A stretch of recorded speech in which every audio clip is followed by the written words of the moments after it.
10 માં આપણે ગયા લેક્ચરમાં કાવ્ય નંબર 20 તથે તિષ્ઠતિમાં 3 શ્લોક જોયા હતા. હવે એ પહેલા પણ આપણે તમને આ કાવ્યમાંથી 3 શ્લોક અર્થ વિસ્તાર માટે ટીક કરાયેલા અને જે 7 શ્લોક પૂર્તિ માટે આવે એ પણ તમને ટીક કરાવી દીધા. તો આ કાવ્ય નંબર 20 માં श्लोक नंबर 4 काव्य नंबर 20 तथे तिष्ठति।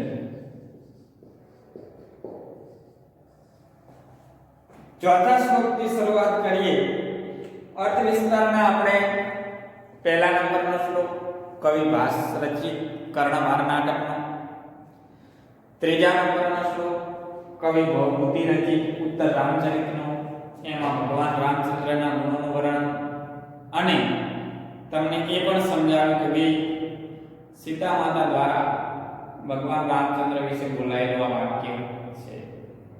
अने पहला नंबरना श्लोकमां कर्णनी दानवीरता विशेनी वात करवामां आवी अने कर्ण कवच कुंडल ज्यारे दाનમાં આપે છે ત્યારે શલ્યરાજ તેને અટકાવતા હતા ત્યારે કર્ણ એ સમયે યજ્ઞમાં હોમેલું અને દાનમાં આપેલું એ કાયમ ટકી રહે છે, તેનો કોઈ દિવસ નાશ થતો નથી એ વાતનું મહત્વ સમજાવતા એ અર્થ વિસ્તાર આપણે સમજાવ્યો હતો.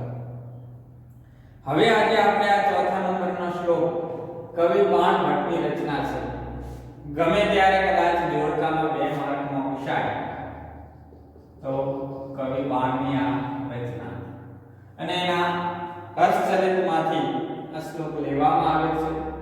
हवे अहींया अन्य अस्मा लब्ध पदो, अन्य अस्मा लब्ध पदोनो मतलब थाय बीजानी पासेथी, अन्य एटले बीजानी, लब्ध पदो एटले मेळवेલું ઊંચું પદ, बीजानी पासेथी मेळवेલું ઊંચું पद एवो एनो गुजराती થઈ શકે.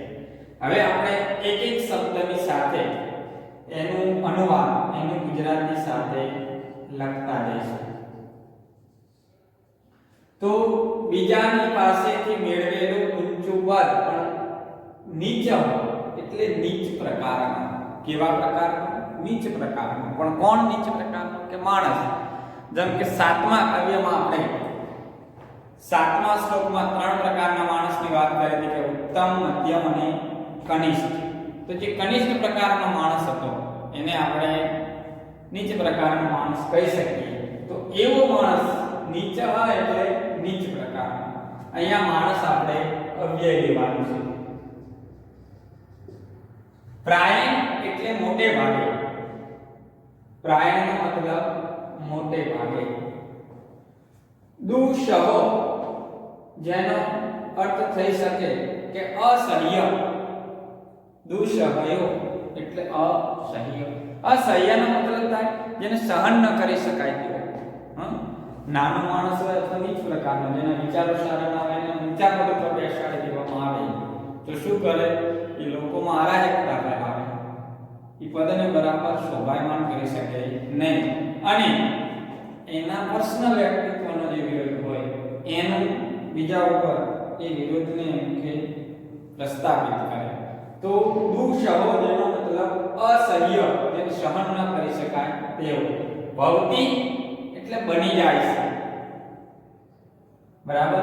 તો આ પહેલી પંક્તિની વાત થઈ કે બીજાની પાસેથી મેળવેલું ઊંચું પદ લઈને, જેનો મતલબ નીચ પ્રકારનો માણસ. નીચ એટલે હલકા પ્રકારનો માણસ. ખરેખર એમ કે કેવો બની જાય છે? દુઃસહ એટલે અસહ્ય અને ભવતી એટલે બની જાય છે.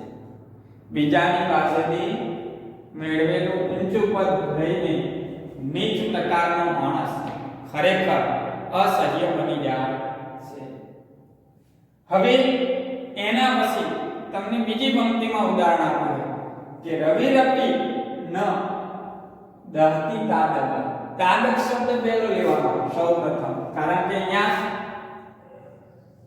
યાદક અને તાદક તો યાદગને પહેલો લઈએ તો યાદગ એટલે જેટલો, રવિ રપી તો રવિ પ્લસ અપી, સંધિ શું સુધી પડે?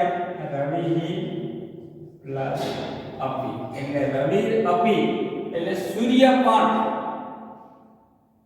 જેટલો, દહતી ન, દહતી એટલે બાળકો, ન એટલે નહીં, જેટલો સૂર્ય પણ બાળતો નથી. કારણ તમને ખબર છે કે આ સૃષ્ટિ ઉપર સૂર્યના પ્રકાશથી જ બધું ઉજાગર થઈ શકે અને એના તાપથી જ બધું તપી શકે. કારણ કે અત્યારે શિયાળાની ઠંડી ઋતુમાં અત્યારે આ દિવસોમાં સૌથી વધારે ઠંડી પડી રહી છે, ત્યારે તમે વિચારી શકો કે માણસ ગમે તેમ ઓઢે પહેરે, બરાબર, અથવા તો ગમે તેવા તાપ કરે, પણ જ્યાં સુધી સૂર્યનો તાપ તપે નહીં ત્યાં સુધી માણસની ઠંડી ઉઠતી નથી. એટલે સૂર્યનો તાપ એ સૌથી શ્રેષ્ઠ તાપ છે અને ચંદ્રની શીતળતા એ સૌથી શ્રેષ્ઠ શીતળતા છે. તો સૂર્યનો તાપ પણ યાદગ દહતી ન એટલે કે જેટલો બાળતો નથી. પછી તાદગ એટલે તેટલો, બરાબર, જેટલો સૂર્યનો તાપ પણ બાળતો નથી તેટલો વાલુકાનિકર એટલે રેતીનો ઢગલો. વાલુકાનિકરનો મતલબ થાય રેતીનો ઢગલો. દહતી એટલે બાળકો, તેટલો રેતીનો ઢગલો બાળે છે.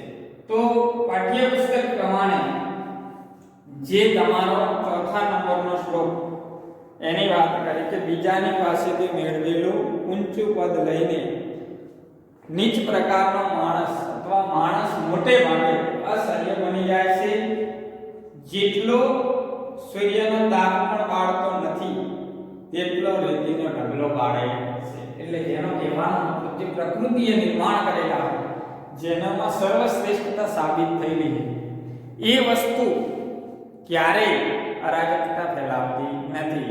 આપણે કહીએ ને કે ચા કરતા કેટલી ઘણી ગરમ હોય, ગુજરાતી કહેવાયમાં એમ જે માણસ પાસે જે પદ હોય, જે કરવા સર્વશક્તિમાન હોય, એ પોતે કંઈ કરી શકતા અથવા કરતા નથી, પણ એનાથી નીચલી ઉતરતી કક્ષાનો માણસ અથવા તો એનાથી નીચા પદવાળો વ્યક્તિ આવું કરે છે.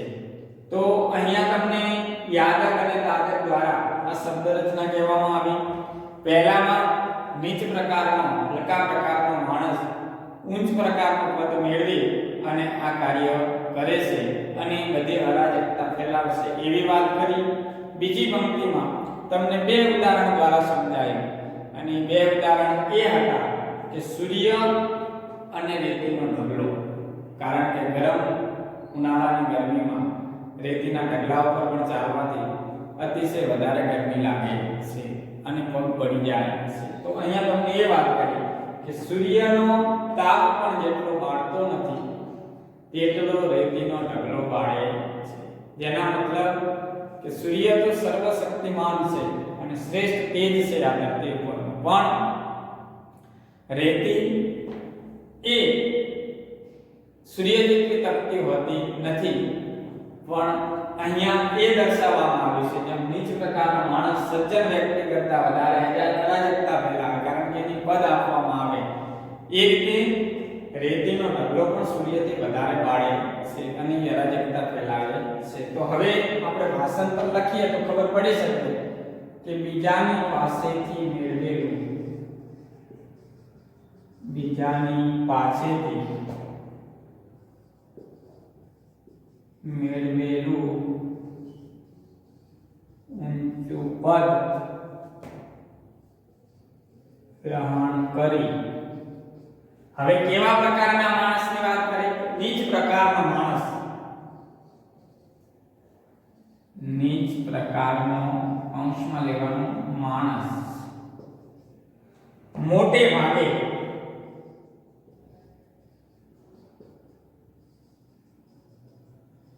અસહ્ય, બરાબર, બની જાય. પહેલા પંક્તિમાં બે ચરણમાં આટલી વાત થઈ કે નીચ પ્રકારનો, હલકા પ્રકારનો માણસ બીજાની પાસેથી મેળવેલું ઊંચું પદ લઈ અને કેવો બને છે? અસહ્ય બની જાય છે, કારણ કે નાના માણસને મોટું પદ આપી દેવાય તો એની જવાબદારી નિભાવી શકે નહીં, એ નિર્ણય લઈ શકે નહીં. આપણે ઘરે બેઠા હોય તો વાતો કરતા કામ કરી નાખવું, તેમ કરી નાખવું, ખરેખર દેશમાં આવું હોવું જોઈએ તેમ, પણ આપણે તો ટાઈમે રોટલા ખાઈ લેવા પડે, આપણે બીજું સંભાળી શકીએ નહીં.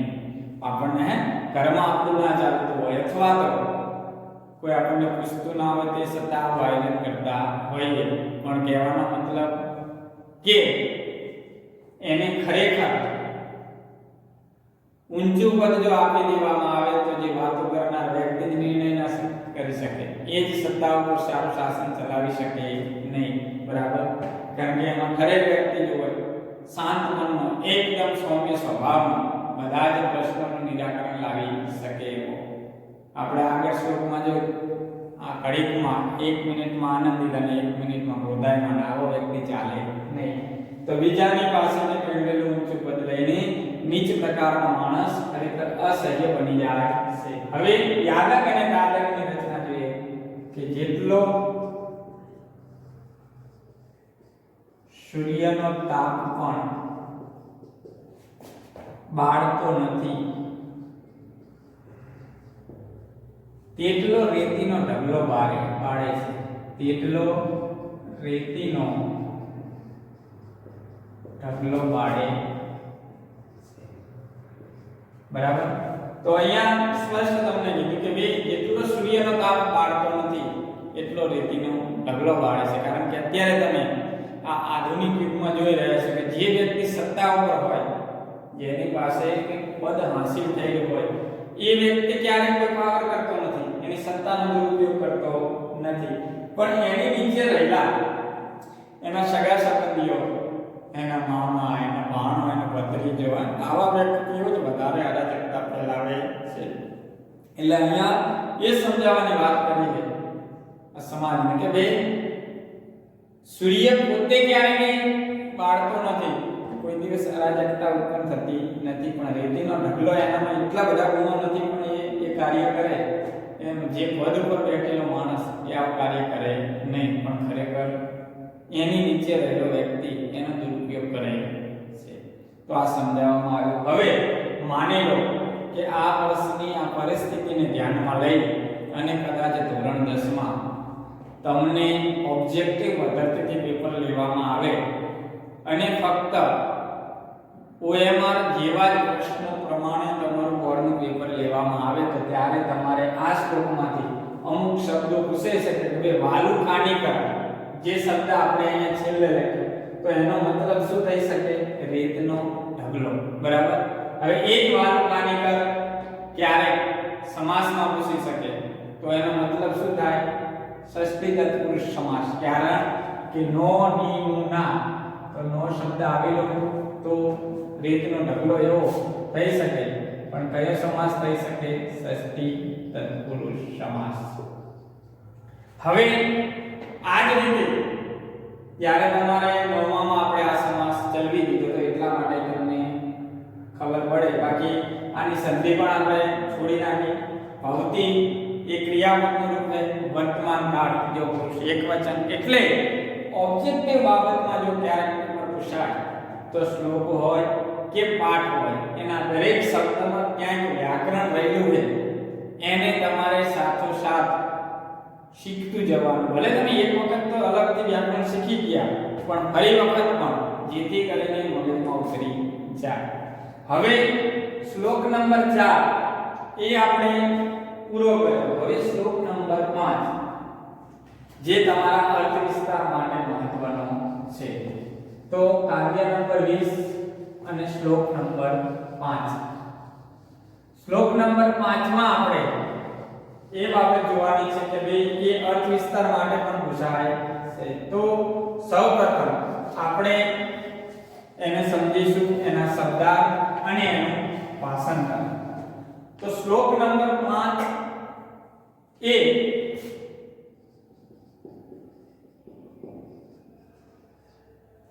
મુચ્છ કટિકમાંથી લેવામાં આવેલો છે. મુચ્છ કટિક.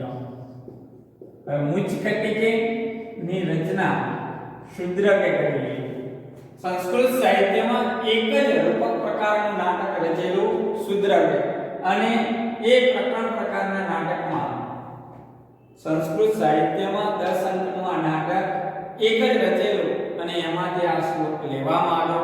અહીંયા દરિદ્ર માણસના દિલના દયામણ દુઃખ આલેખાયેલું છે કે માણસની પરિસ્થિતિ પલટાય બદલાય ત્યારે એનામાં કેવું પરિવર્તન આવે, કેવું જીવન જીવે છે એની વાત કરવામાં આવી છે. તો આપણે સૌપ્રથમ આ લેક્ચરમાં આના શબ્દાર્થ અને એનું ભાષાંતર જોઈશું.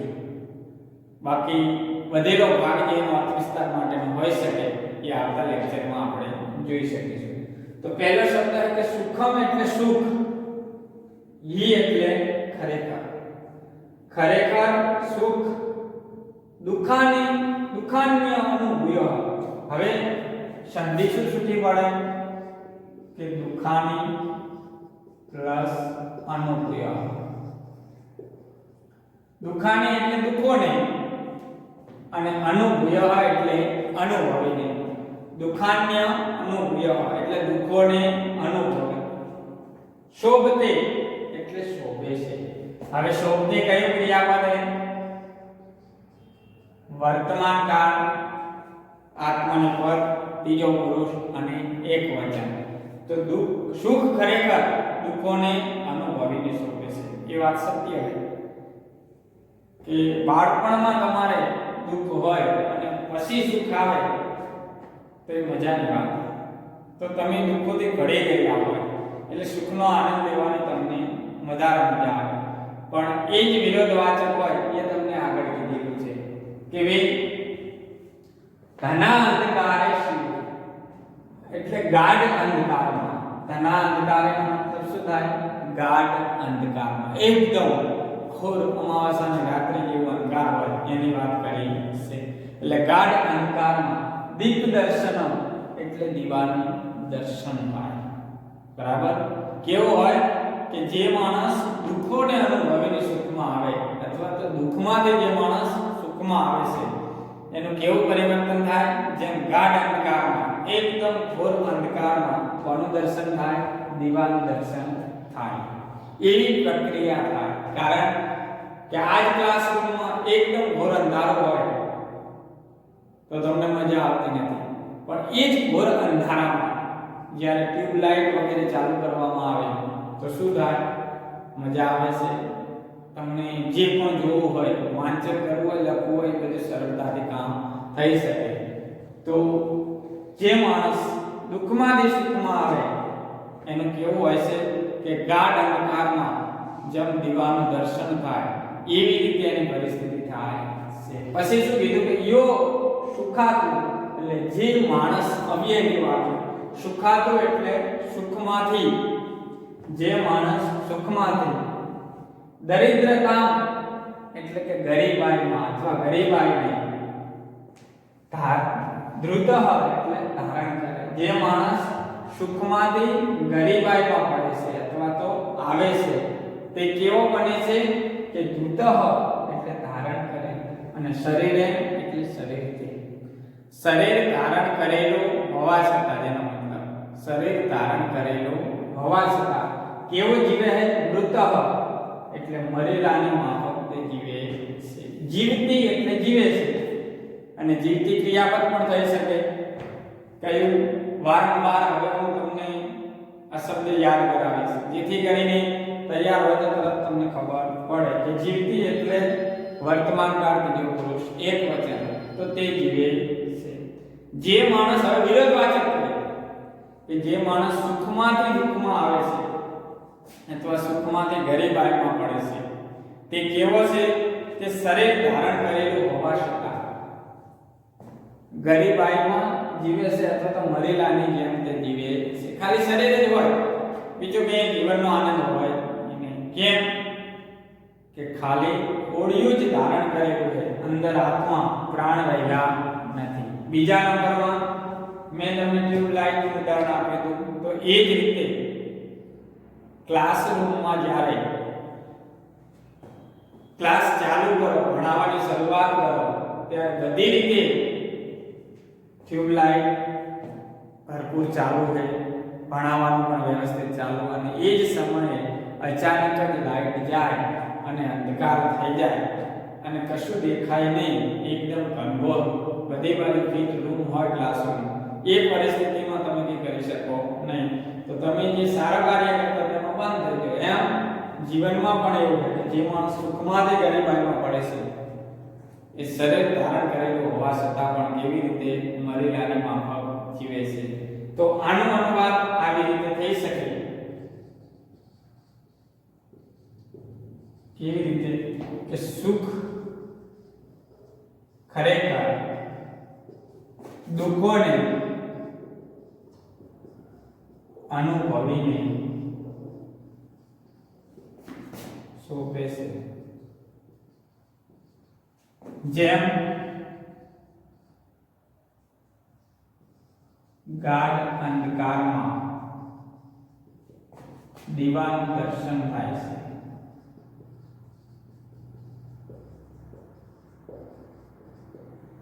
બરાબર. આ પહેલી પંક્તિનું ભાષાંતર કે સુખ ખરેખર દુઃખોને અનુભવીને શોભે છે, જેમ ગાઢ અંધકારમાં દીવાનું દર્શન થાય છે.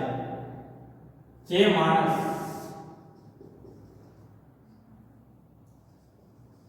સુખમાંથી ગરીબાઈમાં પડે છે, તે શરીર ધારણ કરેલું હોવા છતાં મરેલાની માફક